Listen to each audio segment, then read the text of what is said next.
എല്ലാവർക്കും നമസ്കാരം. ഇന്നത്തെ സെഷനിലേക്ക് എല്ലാവർക്കും സ്വാഗതം. ഹൈ ഇമ്പാക്ട് ലീഡർഷിപ്പ്, ശക്തമായ സ്വാധീനം ചെലുത്താൻ ശേഷിയുള്ള നേതൃത്വം എന്ന വിഷയത്തിലെ 6-ാമത്തെ അധ്യായമായ ലീഡിംഗ് ത്രൂ ലിമിറ്റേഷൻസ്, പരിമിതികളെ ശക്തിയാക്കുക അല്ലെങ്കിൽ കുറവുകളെ ശക്തിയായി രൂപാന്തരപ്പെടുത്തുക എന്ന വിഷയത്തിലേക്ക് എല്ലാവർക്കും സ്വാഗതം. എങ്ങനെയാണ് പരിമിതികളെയും കുറവുകളെയും ശക്തിയായി രൂപാന്തരപ്പെടുത്താൻ സാധിക്കുക, എന്തൊക്കെയാണ് ഒരു നേതാവ് എന്ന നിലയിൽ നമ്മൾ ചെയ്യേണ്ടത്, എന്തൊക്കെയാണ് ആ കാര്യങ്ങൾ എന്നൊന്ന് നമുക്ക് വിശദമായിട്ട് നോക്കി പഠിക്കാം. എല്ലാവർക്കും സ്വാഗതം. നമുക്ക് എല്ലാവർക്കും അറിയാം, ഈ ഭൂമിയിൽ ജീവിച്ചിരിക്കുന്ന എല്ലാ മനുഷ്യർക്കും ഒരു തരത്തിൽ അല്ലെങ്കിൽ മറ്റൊരു തരത്തിൽ ചില പരിമിതികളും കുറവുകളും പോരായ്മകളും തീർച്ചയായിട്ടും ഉണ്ടാവും. അത് പൊതുവെ അംഗീകരിച്ചിട്ടുള്ള കാര്യമാണ്. ഒരു കുറവുമില്ലാത്ത മനുഷ്യൻ ഉണ്ടാവാൻ സാധ്യതയില്ല. അപ്പോൾ പല തരത്തിലുള്ള കുറവുകളായിരിക്കും. ചില ആൾക്കാർക്ക് ആത്മവിശ്വാസം ഇല്ലാത്തതായിരിക്കും, ചില ആൾക്കാർക്ക് ആശയവിനിമയം നടത്താനുള്ള ശേഷി കുറവായിരിക്കും, ചില ആൾക്കാർക്ക് അനുഭവങ്ങളുടെ ഇത് കുറവായിരിക്കും, ചില ആൾക്കാർക്ക് കായിക ശേഷിയിൽ കുറവുണ്ടായിരിക്കും, ആരോഗ്യത്തിൽ കുറവുകൾ ഉണ്ടായിരിക്കും, വിഭവങ്ങളിൽ കുറവുണ്ടായിരിക്കും, നൈപുണ്യങ്ങളിൽ കുറവ് ഉണ്ടായിരിക്കും. അങ്ങനെ പലതരത്തിലുള്ള കുറവുകളോട് കൂടിയാണ് മനുഷ്യർ ഈ ഭൂമിയിൽ ജീവിക്കുന്നത്. അപ്പൊ ഒരു സാധാരണ മനുഷ്യന് തന്നെയാണ് ഒരു നേതാവായി മാറുന്നത്. അപ്പൊ സ്വാഭാവികമായിട്ടും നേതാവാകുമ്പോൾ ഈ കുറവുകളൊക്കെ അദ്ദേഹത്തിലും കാണാൻ സാധിക്കും. ആ നേതാവായി വരുന്ന സ്ത്രീ ആണെങ്കിലും പുരുഷനാണെങ്കിലും ഈ കുറവിനൊക്കെ സാധ്യതയുണ്ട്. പരിമിതികൾക്കും കുറവുകൾക്കും പോരായ്മകൾക്കും സാധ്യതയുണ്ട്.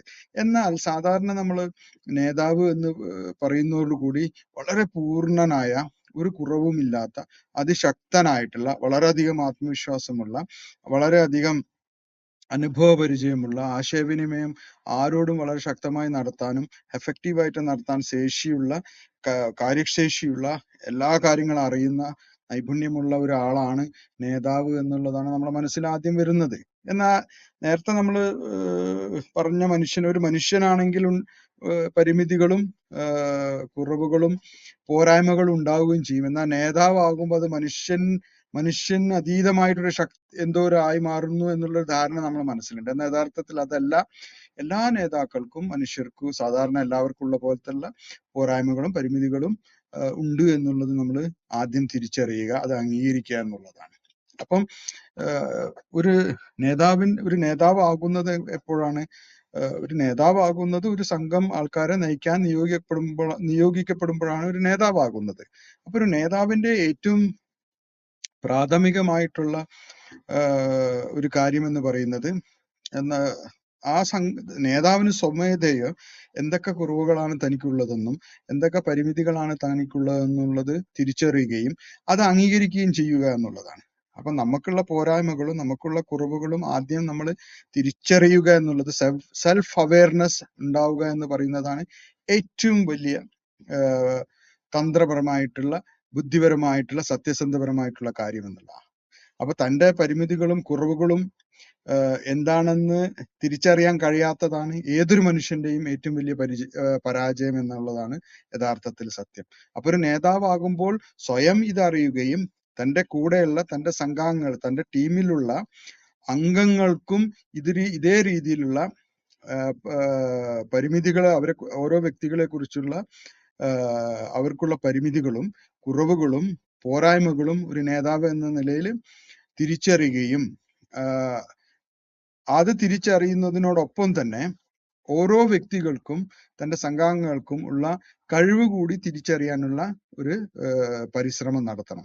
അപ്പൊ തൻ്റെ ടീമിലുള്ള അല്ലെങ്കിൽ തൻ്റെ സംഘാംഗത്തിലുള്ള ഓരോ വ്യക്തികളുടെയും പരിമിതികളും പോരായ്മകളും സൂക്ഷ്മമായി നിരീക്ഷിച്ച് മനസ്സിലാക്കുന്ന പോലെ തന്നെ അവർക്ക് ഓരോരുത്തർക്കുമുള്ള കഴിവ് എന്താണെന്നും കൂടി നമ്മൾ വളരെയധികം സൂക്ഷ്മമായി നിരീക്ഷിച്ച് കണ്ടുപിടിക്കണം.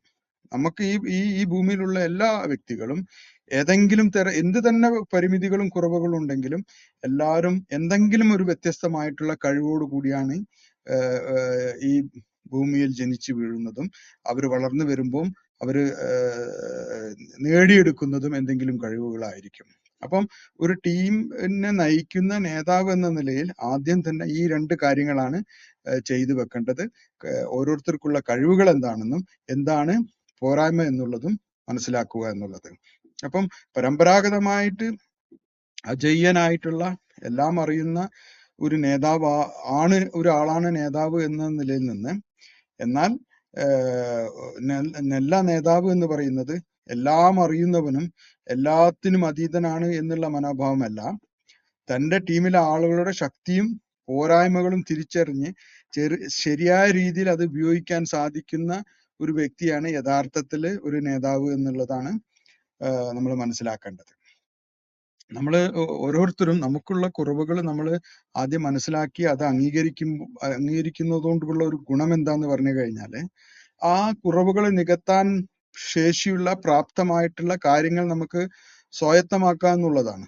അപ്പം അത് ആത്മവിശ്വാസം കുറവുള്ള ആളാണെങ്കിൽ ആത്മവിശ്വാസം എങ്ങനെ കൂട്ടിക്കൊണ്ടുവരാം, ആശയവിനിമയം നടത്താനുള്ള ശേഷി കുറവാണെങ്കിൽ അതെങ്ങനെ ആശയവിനിമയം നല്ല രീതിയിൽ ആശയവിനിമയം നടത്താനുള്ള ശേഷി കൂട്ടിക്കൊണ്ടുവരാം, നമുക്ക് കാര്യശേഷി കൈകാര്യം ചെയ്യാനുള്ള ശേഷി കുറവാണെങ്കിൽ അത് എങ്ങനെ കൂട്ടിക്കൊണ്ടുവരാം എന്നുള്ളത് നമുക്ക് പഠിച്ചെടുക്കാവുന്നതോ അല്ലെങ്കിൽ അനുഭവത്തിലൂടെ ചെയ്യാവുന്നതോ, അല്ലെങ്കിൽ നമുക്ക് ചെയ്യാൻ കഴിയാത്തതാണെങ്കിൽ നമ്മുടെ ടീം അംഗങ്ങൾക്ക് അങ്ങനെ ഏതൊക്കെങ്കിലും കഴിവുകൾ ഉണ്ടെങ്കിൽ അവരെ നമുക്ക് നമ്മുടെ ടീമിൻ ഈ കാര്യങ്ങൾ ചെയ്യാൻ വേണ്ടി സമീപിച്ച് അവരെ കൊണ്ട് ചെയ്യിപ്പിക്കാവുന്നതാണ്. അപ്പം ഒരു നേതാവ് എന്ന നിലയിൽ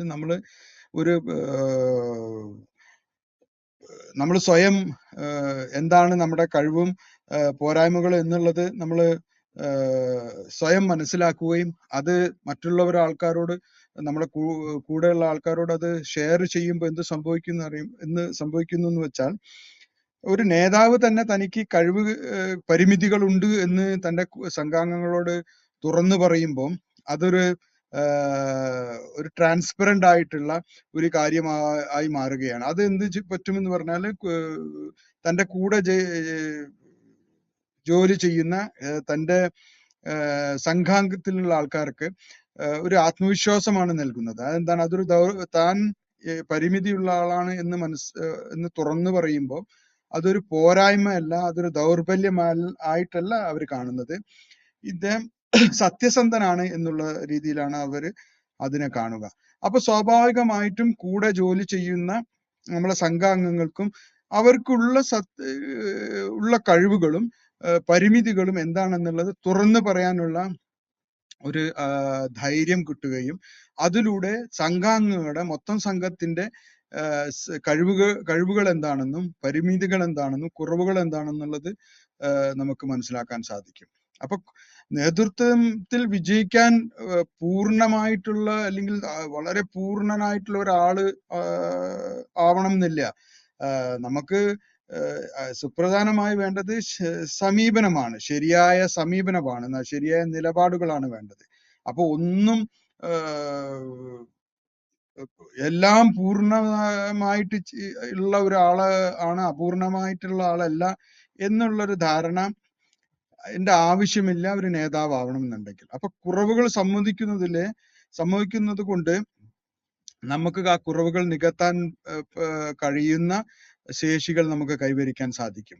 അപ്പം ഒരു നേതാവിന് എന്തൊക്കെ കഴിവുകേടുകൾ അല്ലെങ്കിൽ കുറവുകൾ ഉണ്ടോ, ആ കുറവുകൾ ഒരു പക്ഷെ നമ്മുടെ ടീം അംഗങ്ങളിൽ നിന്ന് നമുക്ക് നേടിയെടുക്കാൻ സാധിക്കും. അപ്പം നമുക്കൊരു നേതാവ് എന്ന നിലയിൽ ഇല്ലാത്ത കഴിവുകൾ നമ്മളെ ടീം അംഗങ്ങളിൽ നിന്നും കണ്ടുപിടിക്കുകയും ആ അംഗങ്ങൾക്കുള്ള ആ കഴിവ് നമുക്ക് ഉപയോഗിക്കുകയും ചെയ്യാം.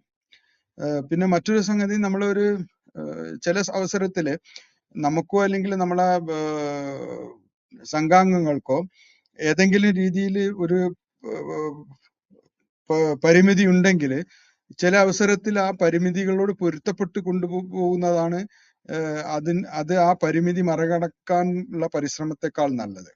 അത് നമ്മൾക്ക് അടുത്ത സ്ലൈഡിൽ കുറച്ചും കൂടി വിശദമായിട്ട് ചർച്ച ചെയ്യാം. അപ്പൊ ചില അവസരത്തിൽ നമ്മൾ പരിമിതികളോട് പൊരുത്തപ്പെടുന്നതാണ് ആ പരിമിതികളെ മാറ്റാൻ പരിശ്രമിക്കുന്നതിനേക്കാളും നല്ല കാര്യം എന്ന് നമുക്കത് മനസ്സിലാക്കാനുള്ള സ്ലൈഡിൽ വരുമ്പോൾ നമുക്ക് മനസ്സിലാക്കാം. ഒരു നേതാവ് എന്ന നിലയിൽ ടീം അംഗങ്ങളിൽ മറഞ്ഞു കിടക്കുന്ന കഴിവുകൾ കണ്ടെത്താനുള്ള പരിശ്രമം നേതാവ് തീർച്ചയായിട്ടും എടുക്കേണ്ടതാണ്. ഒരു നേതാവിന് എങ്ങനെ ബുദ്ധിപരമായിട്ട് തന്റെ കൂട്ടാംഗങ്ങളിലുള്ള സംഘാംഗങ്ങളിലുള്ള ശക്തി ഉപയോഗിക്കാൻ കഴിയുന്നു, അതിനനുസരിച്ച് ആയിരിക്കും അദ്ദേഹത്തിന്റെ വിജയം നിർണ്ണയിക്കപ്പെടുക. അപ്പം ഒരു നേതാവ് എന്ന നിലയിൽ അദ്ദേഹം ബുദ്ധിമാനാകുന്ന നേതാവ് ബുദ്ധിമാനാകുന്നത് അല്ലെങ്കിൽ തന്ത്രപരമായിട്ടുള്ള ഒരു സ്ട്രാറ്റജിക് ലീഡർ ആവുന്നത് തന്റെ ടീം അംഗങ്ങളിലുള്ള ശക്തികൾ കണ്ടുപിടിച്ച് അവർക്ക് ഓരോരുത്തർക്കുമുള്ള കഴിവുകൾ എന്താണെന്നും ശക്തി എന്താണെന്നും കണ്ടുപിടിച്ച് അത് നമ്മൾ ഇടപെട്ടിട്ടുള്ള ദൗത്യത്തിന്റെ വിജയത്തിന് വേണ്ടി ഉപയോഗിക്കുക എന്നുള്ളത് അതൊരു നേതാവിന്റെ ഒരു തന്ത്രപരമായിട്ടുള്ള ഒരു കഴിവാണത്. അപ്പം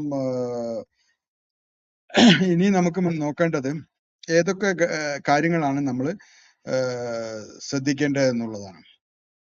ഒരു നേതാവ് എന്നുള്ള നിലയിൽ കുറവ് മറയ്ക്കാതെ അംഗീകരിക്കുക എന്നുള്ളതാണ്. അപ്പൊ നമ്മൾ നേരത്തെ ചർച്ച ചെയ്ത പോലെ ആദ്യം തന്നെ ഒരു നേതാവ് സ്വയം തന്റെ കുറവുകൾ എന്താണെന്നും മനസ്സിലാക്കി ആ കുറവുകള് മറച്ചു വെക്കാതെ മറ്റുള്ള ആൾക്കാരിൽ നിന്നും മറച്ചു വെക്കുന്നതിന് പകരം അത് അംഗീകരിക്കുകയും ആ കുറവ് നികത്താനുള്ള പരിശ്രമങ്ങൾ നടത്തുകയാണ് ചെയ്യേണ്ടത്. അപ്പൊ എന്താണ്, ഒരു നേതാവ് തന്റെ കുറവ് തുറന്ന് പറയുകയും അംഗീകരിക്കുകയും ചെയ്യുമ്പോൾ അതൊരു എന്തിന്റെ അടയാളമാണ്? അതൊരു സെൽഫ് അവയർനെസിന്റെ അടയാളമാണ്. സ്വയബോധത്തിന്റെ, സ്വന്തമായി തന്റെ ബോധം തന്നെപ്പറ്റി തന്നെ എത്ര ബോധവാനാണ് എന്നുള്ളതിന്റെ ഒരു അടയാളമാണ്. അപ്പൊ ഈ സ്വയമായിട്ടുള്ള ബോധ്യം വിശ്വാസത്തിന്റെ അടിത്തറയാണ്.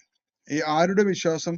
തന്റെയും തന്റെ കൂട്ടാംഗങ്ങൾക്കും തന്നെ ഒരു നേതാവ് എന്ന നിലയിൽ നേതാവിൽ ഉള്ള ഒരു വിശ്വാസത്തിന്റെ അടിത്തറ അതാണ്.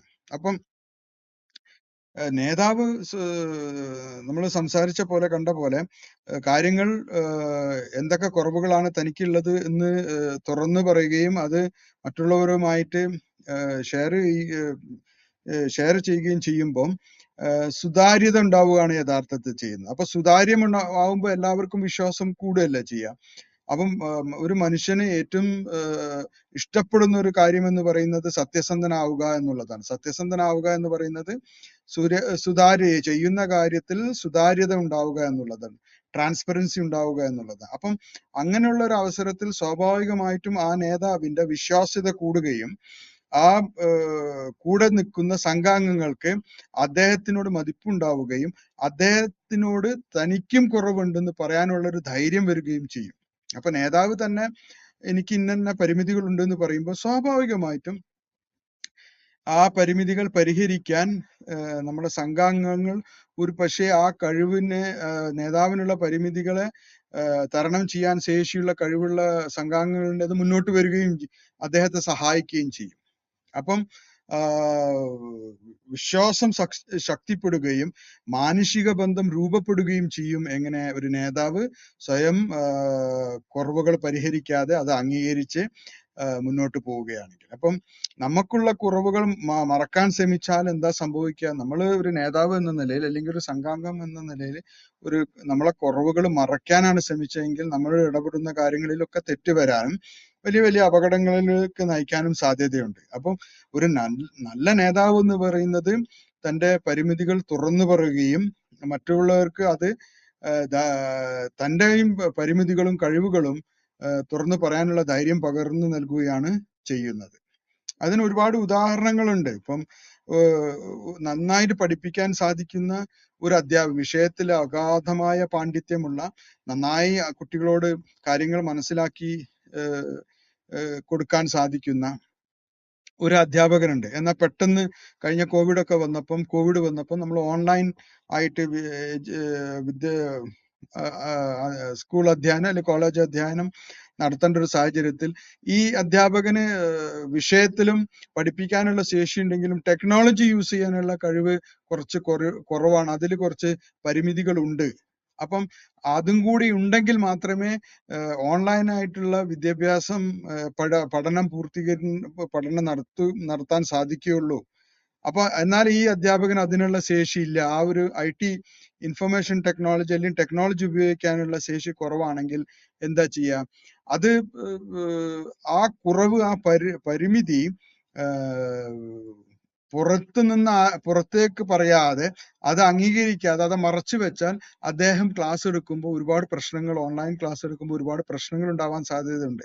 അതേസമയത്ത് അദ്ദേഹം അത് തുറന്നു പറയുകയും അതിന്റെ പരിമിതി തന്നെയാണ് അത് എന്ന് അംഗീകരിച്ച് അത് അറിയുന്ന ആ ടെക്നോളജി ഉപയോഗിക്കാൻ നൈപുണ്യമുള്ള ഏതെങ്കിലും ഒരു ആളുടെ സഹായം സ്വീകരിച്ചിട്ട് അത് രണ്ടും കൂടി അദ്ദേഹത്തിന്റെ കഴിവും മറ്റേ ടെക്നോളജി ഉപയോഗിക്കാൻ ശേഷിയുള്ള ആ വ്യക്തിയുടെ അറിവും ഒരുമിച്ച് കൂടുമ്പോൾ ഓൺലൈനിൽ നിന്നുള്ള ആ ക്ലാസ് എടുക്കുന്ന ആ പ്രക്രിയ വളരെ വിജയകരമാവുകയും വിദ്യാർത്ഥികൾക്ക് അത് വളരെയധികം ഉപകാരപ്പെടുകയും ചെയ്യും.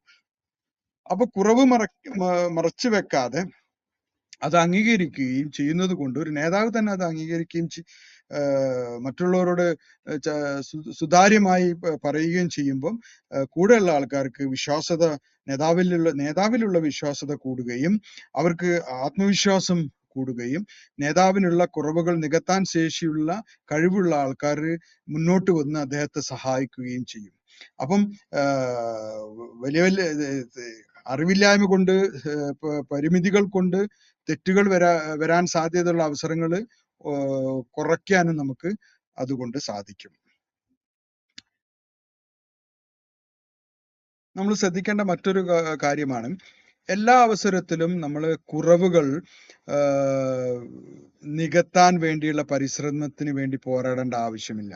ചില അവസരങ്ങളെങ്കിലും കുറവിനെതിരെ പോരാടാതെ അതിനോട് പൊരുത്തപ്പെട്ട് അല്ലെങ്കിൽ താതാത്മ്യം പ്രാപിക്കുന്നതായിരിക്കും കുറവിനെതിരെ പോരാടുന്നതിനേക്കാളും നന്നാവുക. ഒരു ഉദാഹരണം ഞാൻ പറയാം. ഇപ്പൊ ഒരു ഓഫീസിൽ ഒരു ക്ലീനർ ഉണ്ട്. അദ്ദേഹം വളരെ വിശ്വസ്തനാണ്.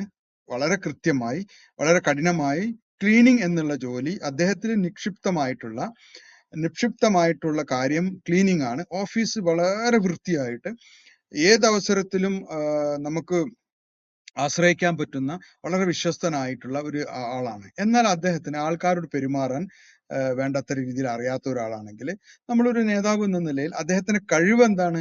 വളരെ വൃത്തിയായിട്ട് ആത്മാർത്ഥതയോട് കൂടി എപ്പോഴും ഏതവസരത്തിലും ആശ്രയിക്കാൻ പറ്റുന്ന അദ്ദേഹത്തിന് മറ്റുള്ളവരോട് ഇടപഴകാനുള്ള കഴിവിനെ പ്രൊജക്റ്റ് ചെയ്ത് കൂടുതൽ കാണിക്കുന്നതിന് പകരം അദ്ദേഹത്തിന്റെ കഴിവുകളെ നമ്മൾ പ്രോത്സാഹിപ്പിക്കുകയും അദ്ദേഹത്തിന്റെ പരിമിതികളായിട്ടുള്ള ആൾക്കാരോട് ഇടപഴകാനുള്ള ശേഷിയില്ലായ്മയെ നമ്മൾ പൊരുത്തപ്പെടുകയാണ് വേണ്ടത്. അദ്ദേഹം ചെയ്യുന്ന ജോലിക്ക് യഥാർത്ഥത്തില് ഒരുപാട് ആൾക്കാരോട് ഇടപഴകുന്നത് വളരെ അത്യാവശ്യമുള്ള ഒരു കാര്യമല്ല.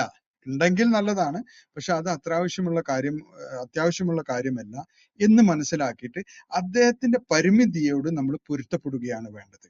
അപ്പൊ അത് മാറ്റാൻ വേണ്ടി കൂടുതൽ സമയവും പണവും ചെലവാക്കുന്നത് ഒരു പക്ഷേ അദ്ദേഹത്തിന്റെ ആത്മവിശ്വാസം പോവാനും മൊത്തത്തിലുള്ള അദ്ദേഹത്തോട് ചുറ്റിപ്പറ്റി നിൽക്കുന്ന ആൾക്കാരുമായിട്ടുള്ള ഒരു ആത്മവിശ്വാസക്കുറവിന്റെയും വിശ്വാസതയുടെയും ഇൻസെക്യൂരിറ്റിന്റെയും ഒക്കെ ഒരു പ്രശ്നമായി മാറാൻ സാധ്യതയുണ്ട്. അപ്പൊ നമ്മൾ ശ്രദ്ധിക്കേണ്ട, ഒരു നേതാവ് എന്ന നിലയിൽ ശ്രദ്ധിക്കേണ്ടത്, നമ്മൾ ചില അവസരങ്ങളിലും എന്തെങ്കിലും കുറവുകൾ ഉണ്ടെങ്കിൽ ടീം അംഗങ്ങളെ, നമ്മുടെ സംഘാംഗങ്ങളുടെ ഇടയിൽ എന്തെങ്കിലും കുറവുകൾ ഉണ്ടെങ്കിൽ ആ കുറവ് നമ്മളെ മൊത്തത്തിലുള്ള പ്രൊജക്റ്റിനെ, ദൗത്യത്തിനെ ബാധിക്കുന്നതല്ല എങ്കിൽ നമുക്ക് അതുമായിട്ട് പൊരുത്തപ്പെട്ട് പോകാവുന്നതാണ്.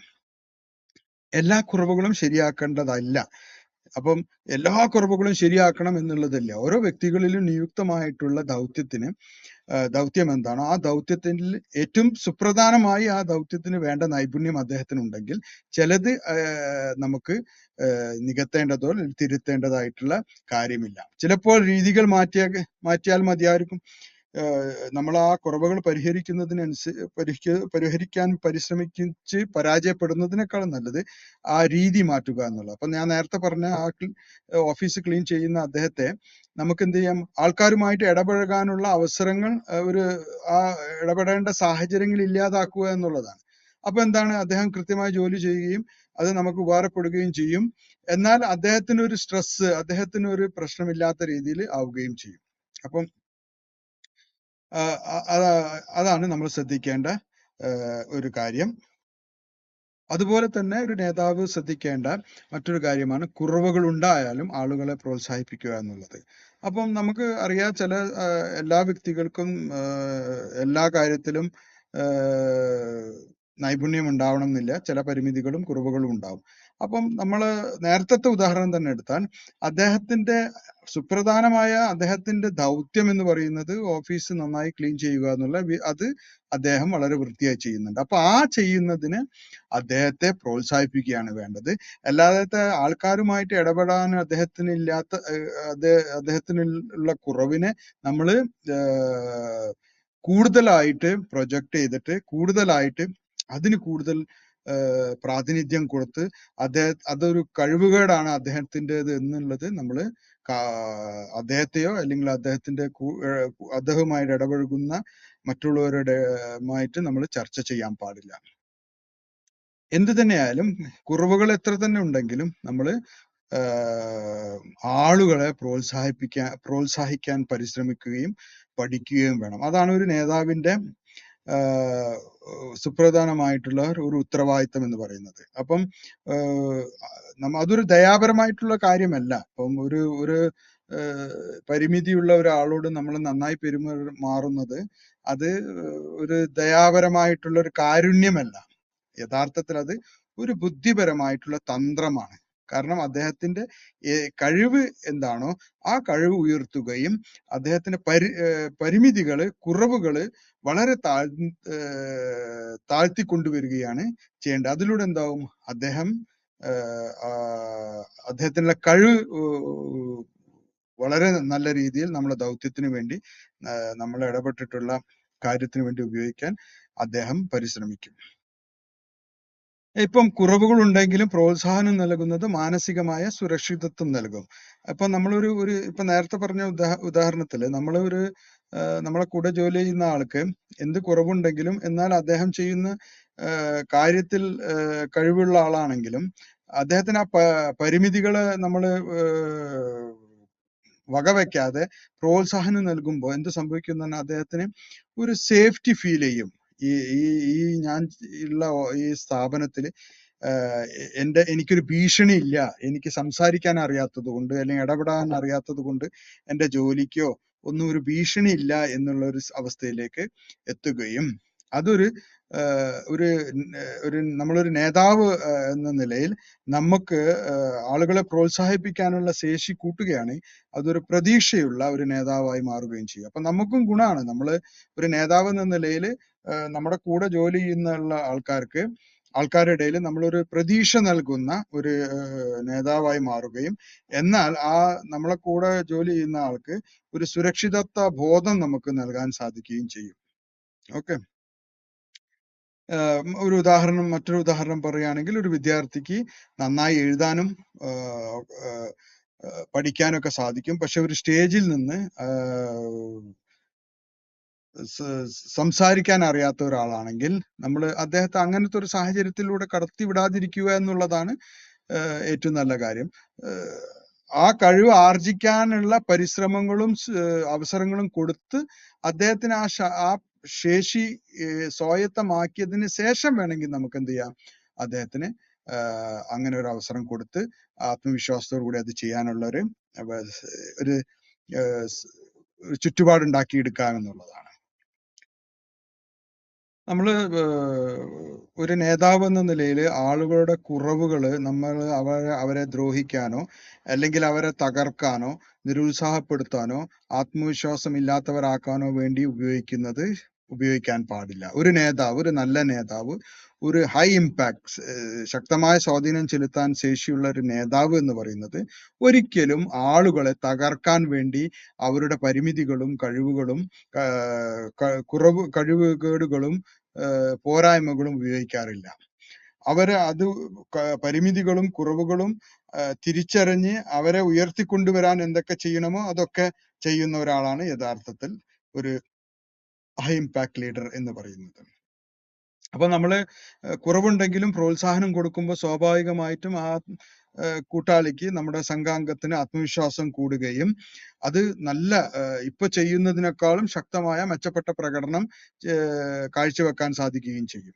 അത് മാത്രമല്ല, തെറ്റിയാലും തനിക്ക് തന്റെ നേതാവിൽ നിന്ന് പിന്തുണ ലഭിക്കുമെന്നുള്ളത് ഒരു സെക്യൂരിറ്റി, ഒരു സേഫ്റ്റി അദ്ദേഹത്തിന് ഉണ്ടാവാൻ സാധ്യതയുണ്ട്.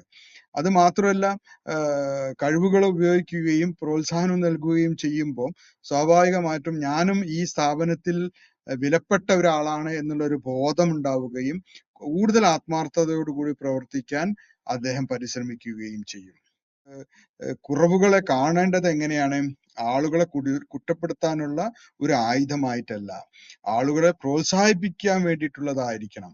അതുകൂടാതെ ആളുകൾക്ക് പഠിക്കാനുള്ള അവസരമായിട്ട് കുറവുകളെ കാണണം. അപ്പൊ കുറവുകൾ നികത്താൻ വേണ്ടിയിട്ടുള്ള ശേഷികൾ സംശീകരിക്കാനുള്ള അവസരമായിട്ട് അത് ഒരു നേതാവ് കാണും. അപ്പം നേതാക്കൾ ശ്രദ്ധിക്കേണ്ട മറ്റു കാര്യങ്ങൾ എന്താണ്? ചില അവസരത്തിൽ കുറവുകൾ പരിഹരിക്കുന്നതിനേക്കാളും നല്ലത് അതിനോട് താതാത്മ്യം പ്രാപിച്ച് മുന്നോട്ട് പോവുക എന്നുള്ളതാണ്. ഓരോ കുറവിനും അല്ലെങ്കിൽ പരിമിതികൾക്കും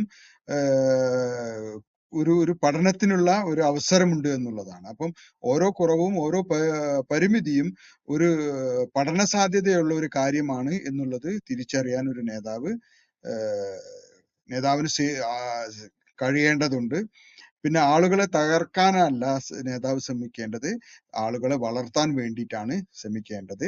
പഴയ രീതിയിലുള്ള പരമ്പരാഗതമായിട്ടുള്ള രീതിയല്ല ശ്രദ്ധിക്കേണ്ടത്.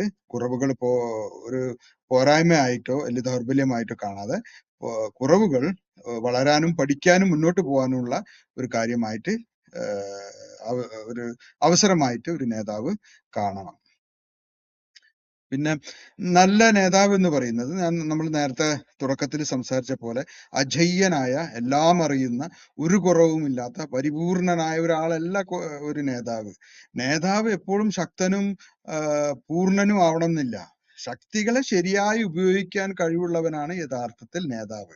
ഒരു നല്ല നേതാവാൻ എല്ലാം അറിയേണ്ട ആവശ്യമില്ല. ശരിയായ ആളുകളെ ശരിയായ രീതിയിൽ ശരിയായ സ്ഥാനങ്ങളിൽ അവസരങ്ങളിൽ ഉപയോഗിക്കുന്നതാണ് ഒരു നേതാവ് എന്ന് പറയുന്നത്. അപ്പൊ ആളുകൾക്കുള്ള, നമ്മുടെ സംഘാംഗങ്ങൾക്കുള്ള കഴിവുകൾ, അവസരങ്ങൾ വരുമ്പോൾ, അതിന്റെ ആവശ്യം വരുമ്പോൾ അത് ഉപയോഗിക്കാനും അവർക്ക് അതിനുള്ള അവസരം കൊടുക്കുന്ന ആളെയാണ് യഥാർത്ഥത്തിൽ ശരിയായ നേതാവ് എന്ന് പറയുന്നത്, ഹൈ ഇമ്പാക്ട് ലീഡർ എന്ന് പറയുന്നത്. അങ്ങനെ അവസരം കൊടുക്കുമ്പോൾ നമ്മളെ കൂടെ ജോലി ചെയ്യുന്നവർക്ക് ആത്മവിശ്വാസം കൂടുകയും നമ്മളോടൊരു ബഹുമാനം കൂടുകയും ഒരു ഹോപ്പുള്ള നേതാവായി നമ്മൾ മാറുകയും ചെയ്യും. ഒരു നേതാവ് എന്നത് ഒരു സൂപ്പർമാൻ ആവേണ്ട ഒരു ആവശ്യമില്ല.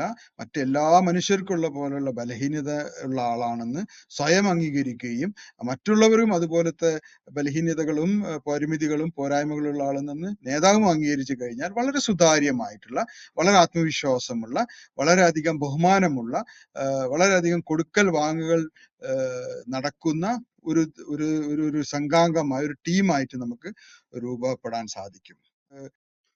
അപ്പോൾ 6-ാമത്തെ അധ്യായം ഇവിടെ അവസാനിച്ചിരിക്കുകയാണ്. അപ്പോൾ നമുക്ക് summary of leading through limitations എന്ന അധ്യായത്തിന്റെ രത്നചുരുക്കം ഒന്ന് നോക്കാം. നമ്മൾ ഇന്ന് ചർച്ച ചെയ്ത, പഠിക്കാൻ ശ്രമിച്ച കാര്യങ്ങൾ: നമ്മുടെ കുറവുകൾ തുറന്നു സമ്മതിക്കുക എന്നുള്ളതാണ്. കുറവുകൾ ഏത് മനുഷ്യനും ഉള്ളതാണ്, അത് സ്വാഭാവികമാണ്, അത് മറച്ചു വെക്കേണ്ട ഒരു കാര്യമല്ല, അതൊരു പരാജയത്തിന്റെ ലക്ഷണമല്ല എന്നുള്ളതാണ്. പരിമിതികൾ ഉണ്ടെങ്കിലും സാഹചര്യത്തിനനുസരിച്ച് നേതൃത്വം അത് കൈകാര്യം ചെയ്യാൻ പഠിക്കുക എന്നുള്ളതാണ്.